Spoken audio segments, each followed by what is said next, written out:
Welcome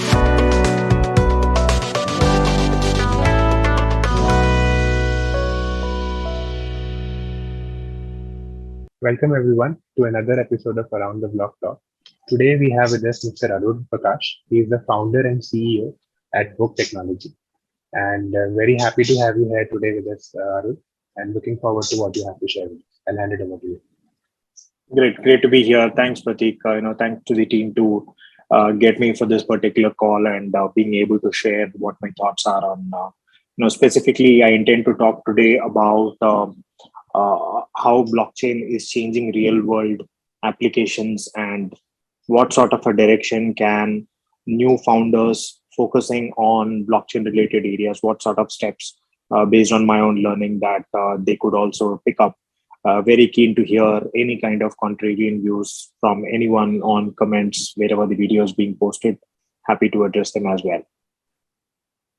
Sure, Arul. And so now moving on to the topic that we have for the discussion, as you described, the kind of applications that blockchain will enable. Also, we would love to know what you're doing at your own organization and Buk Technology. So yeah, we can proceed with the topic. Got it. Sure. So I think a little bit of a context would help as to what my past is in terms of a career path that I've taken, because much of what I'm doing is a direct outcome of my own experience and professional career as such. Right. So largely I've been focused on technology and business verticals. So my expertise is around how do you get business benefits by getting the maximum yield out of any kind of technology solutions, right? So I was working earlier with TCS for a long time, focused on retail and consumer goods as an industry, followed by which working with Accenture for close to about 8 years or so as part of their strategy consulting team, consulting a lot of international and Indian clients on how to improve profitability, how to use technology to reduce cost and increase revenue, most to be seen as a value creator rather than a technology to be seen as an enabler, right? So those are the areas that I'd worked on. And after Accenture, I was heading product development for Tata Digital, for Tata brands integration for the Tata New app, which just recently launched. And for the last 1 year or so, I've been full-fledged working on Web3 and blockchain technologies. I was the CEO for Polytrade Finance, which is a DeFi-based SME working capital solution that is being built as such. And for the last 5 months or so, been kickstarted something of my own with me and my co-founder have started something specifically, with a very clear goal, right? Our goal is that how do you bring the next 1 billion users to Web3 and to crypto and to a decentralized system as such.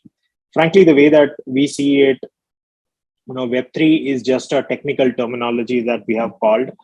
Sooner or later, there is not going to be a Web3. There is just going to be an internet which enables Web3, right? So there's not going to be blockchain or crypto, and it's just going to be super seamless. And we believe that while our core principles are still aligned to financial freedom, access to capital to everyone or so, making real world applications, making it real for the people who are actually transacting and using this on a day-to-day basis is what makes it much better, much easier access to the market, right? So that is how any regular user will start using a Web3 kind of a system. And that is how we came across, based on our own expertise, in terms of hospitality industry and blockchain industry, and how do you scale large businesses is what we started off with Buk Technology. Now, while it is spelled as BUK, it is Buk Technology, specifically representing booking industry, right? So right now we are starting off with hospitality and hotel booking industry, wherein think of it this way, right? So many a times as a user, you would have tried to make a hotel booking on an OTA site, right? On a site like Trivago or on multiple other sites, right? By the time you select the hotel and by the time you reach the last page, most of the time you will find that the room is no longer available, right? Or the price of that property has already changed. Now, that is exactly the kind of challenges that we are trying to address right now.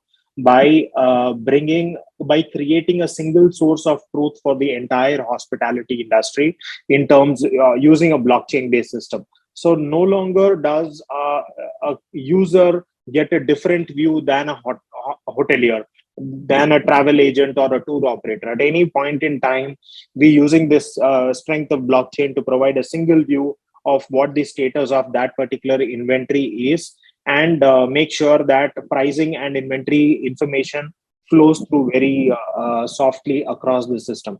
Now, how does this translate from an end user perspective, right?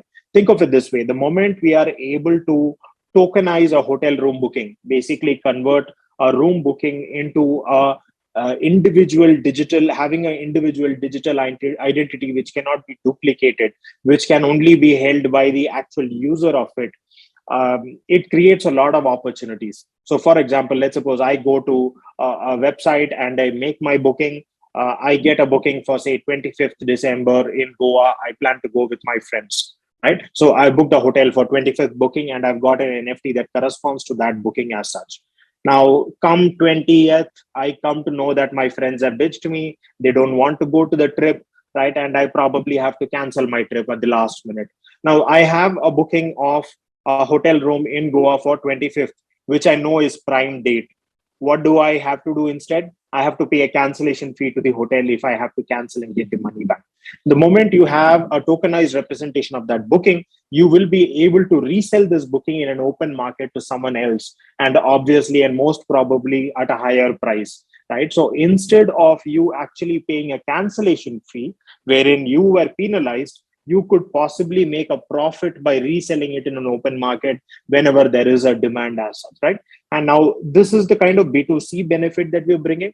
But apart from that, there are a lot of B2B problems that we are solving for hoteliers, where we expect a revenue improvement for the hotel industry anywhere between 2 to 3% very easily, right? And the point is, why would a hotel accept this kind of a mechanism? Why will they allow people to trade between them when they could have made more revenue?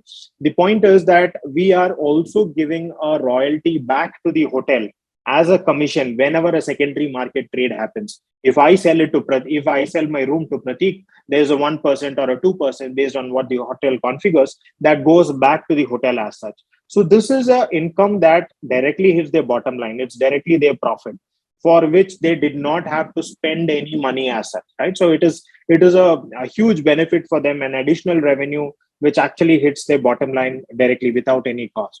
So these kind of systems and mechanisms are the kind of real world applications that we would really want all the thought leaders in blockchain space to start thinking about and start implementing, so that it actually touches real lives of real people, right? Just kind of rewind it a bit more. Think of somewhere around say 2003 2005, when people were starting to create their email addresses, right? Now, email as such did not change human lives, right? For assume that our parents who were living during that generation, their life did not get impacted by creating an email account. What changed their life is, now I don't have to stand in a line on IR or in a railway station to make my hotel booking for summer vacation. IRCTC changed their life, right? Bank transfer that ICICI Bank launched in terms of creating an online account and funds transfer, which happens within 24 hours or 48 hours using NEFT or these kind of technologies. How UPI changed life, right? This is what changes real life. Technology on its own does not, internet on its own doesn't change life. The applications that we build on top of it is what changes lives. So blockchain on its own might not change lives, but innovative applications which make it real for real world applications are what will make it real for the end users and the consumers. And that is what specifically our goal as such is. If that explains it, Prateek. Right, indeed. So that's great to know you're working on this particular application. And indeed, canceling Goa plans is a common problem. So it would be great to see that solved. So now the kind of ecosystem that you're building here. Do you also see it making it completely independent of the platform that you made your booking on? So today you are limited to a platform and they make a lot of rules for you on how you can do that. So Correct. this particular aspect, how do you see that evolving? How do you see that Yeah, changing? yeah, correct. I mean, this is one of the big mindset shifts that Web 2 users have to get used to when it comes to Web 3 technology, right? You no longer are constrained or restrained to a particular platform. Think of it this way. I'm assuming most of the viewers here are possibly from India, so they would have at some point in time used UPI network, right? Or for lack of better example, say a Bitcoin network. Now, Bitcoin as a protocol is something which is just managing transaction. It is just a recording transaction. It is not even managing transaction, right? It is just recording transaction of one person to the other. Similarly, UPI. What does UPI do? It connects to all the banks. There is a layer on built on top of the bank accounts, which is your UPI layer, and you have the likes of Paytm, Google Pay, Bajaj Finance, or whatever it is, different apps which are plugging into the UPI network. So our goal is to do exactly that, is to be that UPI network for the hospitality industry, right? So Book protocol as such will be the system which will manage ARI in hospitality industry. ARI is the term that we use, which is called availability, reservation, and inventory. So all the ARI data will be recorded on Book protocol. So tomorrow, if Make My Trip or Booking.com or Expedia says that, wow, you guys have built an awesome system, or say Taj Hotels comes and says that, you guys have built an awesome system, we want to use the benefits of what you are doing, then it is just a mere API that we will already provide that they can come and build on top of it, right? And it will be like a completely open ecosystem where any developer who has an innovative idea of what can be done with a tokenized inventory model for hospitality industry will be able to plug in. So to answer your question, Prateek, if I make a booking on, assume that Booking and Expedia use our protocol. If I make a booking on Booking.com, the same inventory will be available on Expedia as well.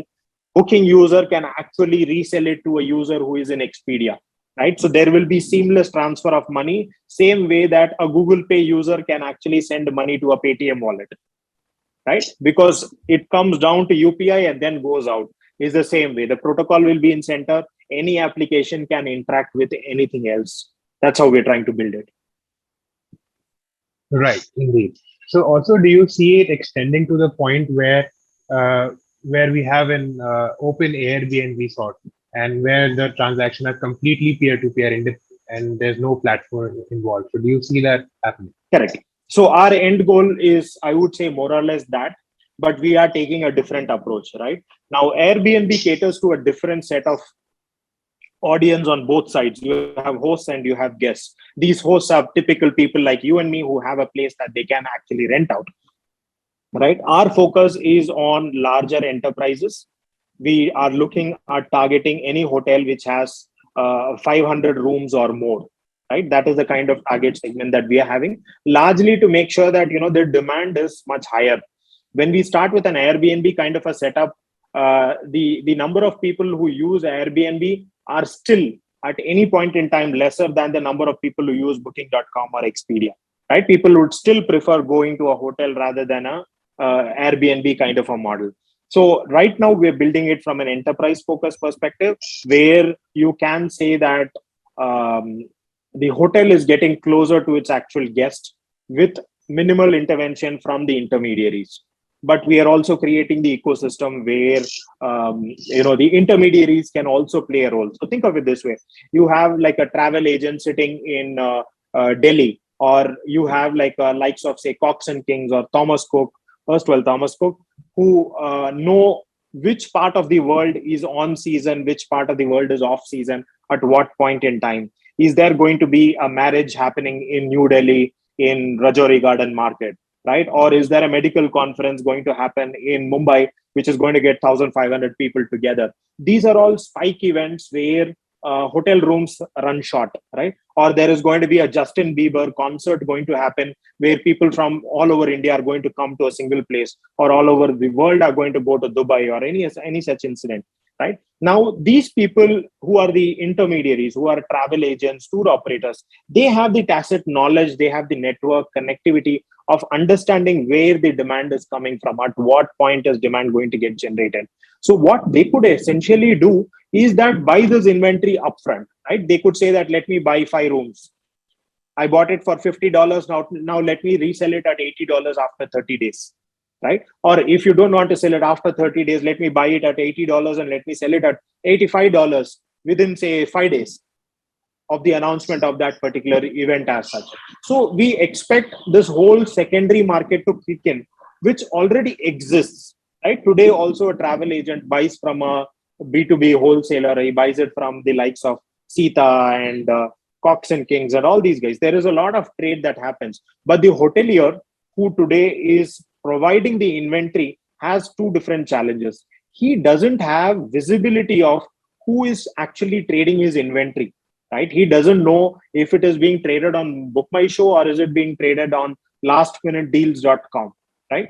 Where a hotel might say that I don't want this kind of an OTA to actually be dealing with my inventory, that kind of a restriction also can be applied in a future perspective. So the hotel gets full transparency of where their inventory is, how many rooms are actually booked, at what price is it actually being sold as such, right? So those are the kind of benefits that we believe that not only the hotel gets, the travel agent, intermediary, tour operator, all of these are very essential part of the ecosystem to know how they operate, right? As to how it operates, how well it operates. So we don't expect to take out the middlemen.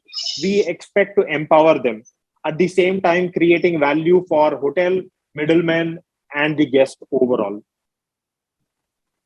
Right, indeed. So one challenge that I can foresee in such an ecosystem would be the KYC. And now that you mentioned that you can sell NFTs and get access to the room.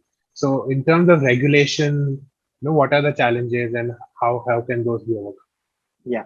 So, see, globally, from a hotel perspective, right, there are two types of regulations when it comes to guests. There are few countries which do not mandate that you need to capture guest information. There are few countries which mandate that the hotels are responsible for collecting the guest information, right?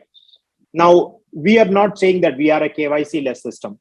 We are just moving the act of performing the KYC check closer to the check-in, right? Or think of it this way. Assume a hotel has a room, right? And you walk into that hotel and say that I need a room for this evening. They do give you a room, correct? They take your KYC and they give you a room. They did not know the details of the guest who was going to stay with them before 1 week, 2 weeks, 3 weeks, because you did not exist to them. So it is the same way as NFT trades. What we are going to do is we are going to keep a cutoff window that the trading of this NFT stops before 24 hours or 48 hours from the check-in date.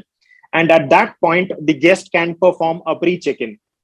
Along in the pre-check-in process, he can provide his KYC ID, he can provide his name, and that also can be digitally verified within the application itself, so that the hotel doesn't have to do a KYC, but this information directly goes to the hotel as such. So KYC can be done digitally, so you don't need to spend your time on the check-in desk, giving your ID card, getting it Xerox or photocopied, or all those activities don't need to be done as such. You can actually do it digitally. You can check whether the photo in the ID card is the same as the person who's holding the camera, and the activity of performing the KYC actually moves downstream towards the hotel. So the OTA in between doesn't have to even capture the name of the guest who is actually making the booking. It relieves them of a lot of pressure of GDPR related compliances that their system needs to manage as such. It relieves the lot of tension from a customer or from a guest perspective that my details are actually floating around in different OTA sites. They're not floating around, they're only available at the hotel where you're going to stay, because that is regulatorily mandated. There is no other way to it. So we are not going to share any person identifiable information on the blockchain whatsoever. All of that happens off chain directly with the hotel. So KYC itself is a avoidable step which can be done closer to the check-in. Right, indeed. So that way the KYC gets solved. So Correct. also in the kind of economy that this might build. So one thing I can imagine is there could be a lot of middlemen trying to make a profit out of Yes, selling at the right point, right time. So correct. what are your views on that, and how will that? The middlemen already exist.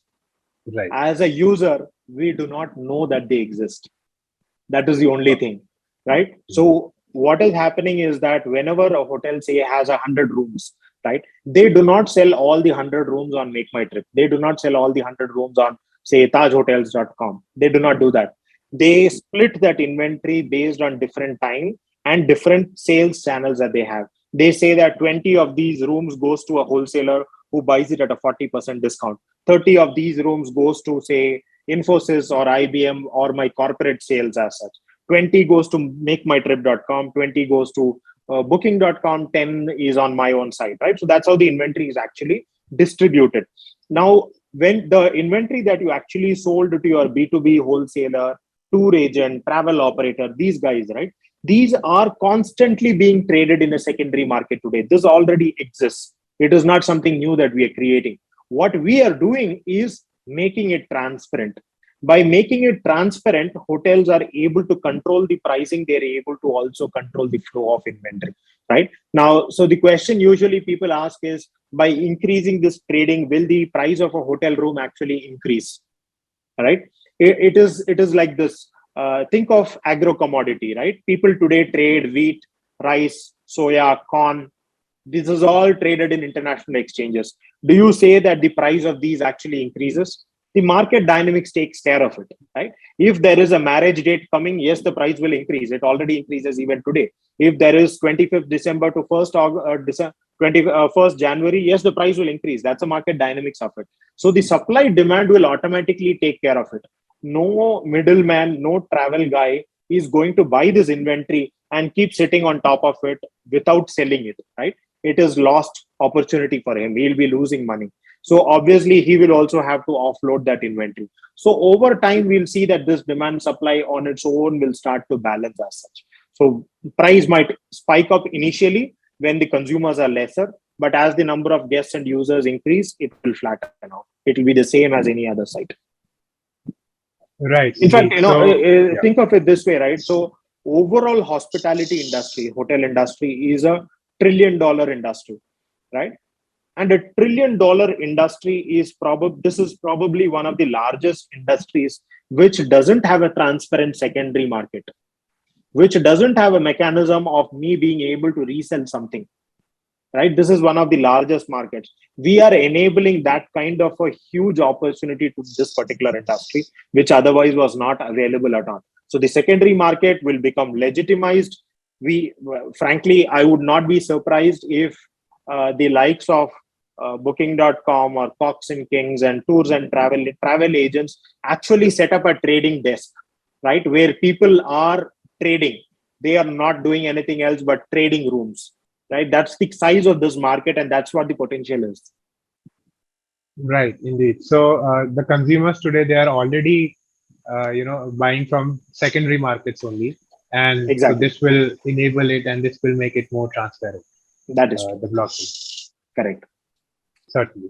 So also so what you're essentially building is a network, and Yes. with this network, it's not enough that you have one or two players on board. You need a large number of players on board to make it viable. So that kind of an adoption challenge in this B2B space, and then you with new emerging technology, you have to educate them, explain to them what benefits this can actually get you. So Correct. how do you face that challenge, and how do you overcome that? Correct. So this is a multi-pronged challenge, right? Because what we are trying to build has to cater to guests or users and also to the hotels. And what we've realized, right, if you go check, there are a few online platforms today which are built on blockchain, which are basically using the strength of blockchain and are catering to very specific customer segment. And this customer segment that we are first going to target are the crypto users, right? These are the people who want to transact using cryptocurrency rather than fiat currency, rather than US dollar or Indian rupees or anything of that sort, right? So there is a certain customer segment of this sort, and there are sites which are specifically catering to them already operating globally, who actually are selling their inventory at 10 to 15% more price than booking.com or Expedia, which basically means a crypto user is willing to pay more money in cryptocurrency than he is wanting to pay on a regular fiat mechanism, right? So initially, we are going to target this particular audience. That will kickstart our demand cycle in terms of getting the audience who are already aware of how blockchain-based solutions work, how cryptocurrencies work, how NFTs work, how does trading work. All of these things, these users are already aware. There is no adoption user training that I need to give. They're already aware. That's a demand segment that we are initially going to target. On the supply side are the hotels. Now, if you speak to any hotelier, he would say that, price parity, inventory control, inventory visibility, guest experience are some of the key challenges that they're anyway today working on, right? And today, no Web2 technologies are able to provide a foolproof solution to any of these business problems. Because we are using blockchain, we are able to cater to those specific solutions. While this is the value proposition that we're giving them, what is more attractive, lucrative to them is that I am able to generate more revenue for them. I am saying become part of this, you get additional 1%, 2%, 3% revenue, right? And if you see most of these large hotel players, right, they're all listed entities. They're all companies who have shareholders and stakeholders to whom profitability is a super key important metric, right? And when I'm proposing that you can increase your profitability by 1 to 2% at a per room rate level, that is a huge value proposition for them that frankly till now we have not heard a hotel say no to. We have spoken to quite a few hotels, done a sort of validation, done a product market fit assessment whether this is a solution that is relevant for the industry or not. And to say the truth, right, there are multiple other people who are trying to build similar kind of solutions, not the same, with a very different closed market approach. We are the first ones who are building an open market approach. So most of the large hoteliers are already aware of this. So no one ever says that blockchain in hospitality industry is not the future. The only point that they say is we don't know when. It is not a matter of if, it is a matter of when, right? So the hoteliers are more or less ready. The consumer segment is already ready. The point is about who is going to build the bridge between them, which we are intending to do, right? The moment transactions start to happen here between hotel and consumer, the trader community will automatically come because there is money sitting there to be made, right? Whenever the money is a super big incentive for anyone to participate, right? And the hotelier has that incentive, the trade channel has that incentive, the customer also has that incentive in terms of being able to resell. So that incentive is what we are trying to harp on to get everyone. The trade community, trading community, travel agent, etc., they were the first one to onboard any kind of tech solutions for their industry, right? They know how to use OTAs, they know how to use bank transfers, they know how to use international wire transfers, all of these things. They will learn how to use blockchain and crypto as well because there is money lying on the table that they can make. And that's how we are trying to expand on the adoption part. Once these three elements are here, we will tap into newer customer segments, people like who don't use crypto. Using credit card also they can actually transact. There is no difference from a system perspective. They can swipe the credit card or they can pay using Bitcoin or Ethereum or stable coins, any crypto mode as such that is possible. Right, indeed. So also you're building this solution probably starting with India, and so there might be uh, you can counter me on that. And so Yeah. there might be other solutions existing out there in other global locations. So is it also possible to make everything interoperable and that I can easily purchase an international booking through such a system? Yeah. So correction is that we are not building it for India. We are building it for a global market, right? Because frankly, the solution is the same. There is no difference between an Indian hotel and an outside hotel, right? Even an Indian user uses MakeMyTrip or Booking.com to make an international booking. An international user uses their own country's website to make a booking in India as such. So there is no Indian market in travel perspective. It is a global market, and the crypto audience is also a global market. That is what we are trying to tap into. So our approach is to first enter the Middle East market. we want to capture the Asia market in its entirety, right? Entire Asia market. We believe that there are two markets in Asia which are ready for this kind of a solution. One is Middle East, which is largely the Dubai, Abu Dhabi, and Saudi markets, followed by Singapore market as such, right? These are the two markets that we believe is completely ready for this kind of a solution. So our first approach is to these markets. As we get it expanded, we will keep adding more and more inventory, and we will open it up for the globe as such. So there is no India product outside product. Obviously, we will have to, and we will comply with whatever regulation or the legality that is applicable in that particular geography as such. That is like we cannot deal with enterprises without complying to law. So law compliance is going to be one of the mandatory things. Thankfully, in Middle East, it is much more easier. So we'll start off from there. When India rules relax completely, we will expand our operations here as well. Indeed. Thank you very much, Arul, for that very informative and interesting talk. I'll open the floor to our audience. If someone has a question to the speaker, they may ask. Sure.